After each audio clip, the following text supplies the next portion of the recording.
SpongeBob was an essential part of many people's childhoods, but there are several conspiracy theories about this animated series.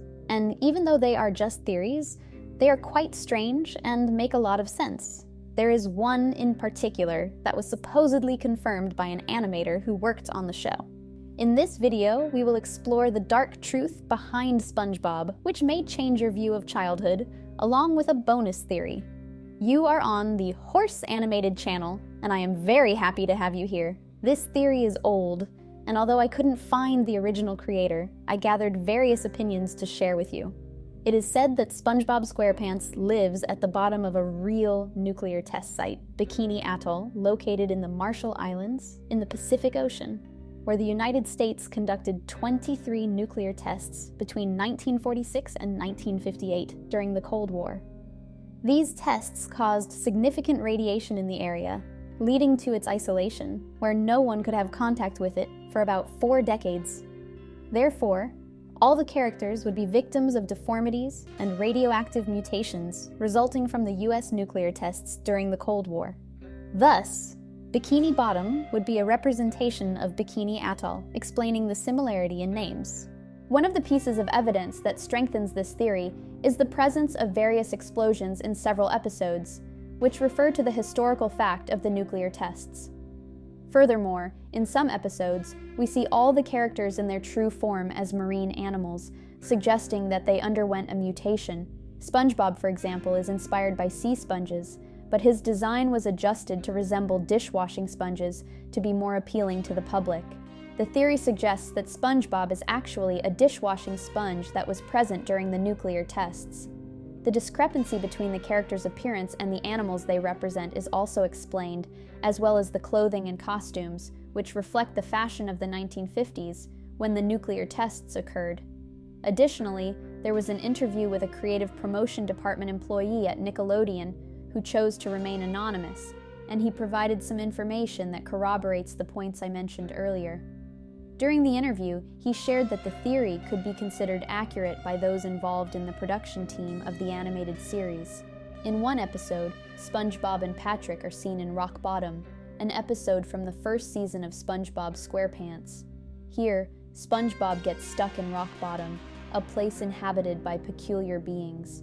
He struggles to return to Bikini Bottom, missing several buses during the episode. Eventually, he manages to return to Bikini Bottom by flying in a balloon.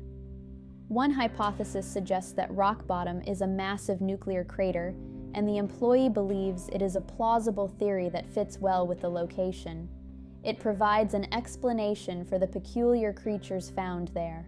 What can question this theory is the fact that it is an alleged team collaborator. Because he chose to remain anonymous, it is difficult to fully trust.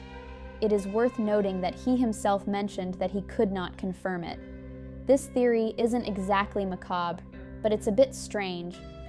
Now it's time to discuss the additional theory, but before that, if you've made it this far, it's because you're enjoying the video content, so please leave your like, subscribe to the channel, and activate the bell, as here you will find much more about animations. We have crazy and strange theories like this, as well as trivia, Easter eggs, and much more. The second theory claims that the characters in SpongeBob use drugs. Yes, to justify these characters' strange behaviors, the theory states that it is due to the drugs they consume, and each character has their own substance of choice. The protagonist, SpongeBob, consumes magic mushrooms, which explains his vivid imagination. Squidward Tentacles is addicted to heroin, which justifies his unstable mood and sometimes deceitful behavior. Patrick would be a marijuana user, explaining why he is the most relaxed and lazy character. Mr. Krabs consumes cocaine, which makes him irritated when it comes to money, and he experiences withdrawal symptoms when he begins to suspect that Plankton, his competitor, is plotting against his business. Sandy is the only one who doesn't use anything. She is the only sober member of the group, so she gets annoyed with SpongeBob and Patrick's visits, as they are usually under the influence. This theory is already quite absurd, isn't it? But what about you? What is your favorite theory? Or which one did you find most interesting? Do you have anything to add or refute? Feel free to comment below. Don't forget to leave your like, subscribe to the channel, and activate the bell to receive notifications. I'll leave a video on the final screen for you to check out more of my content here. Until the next video.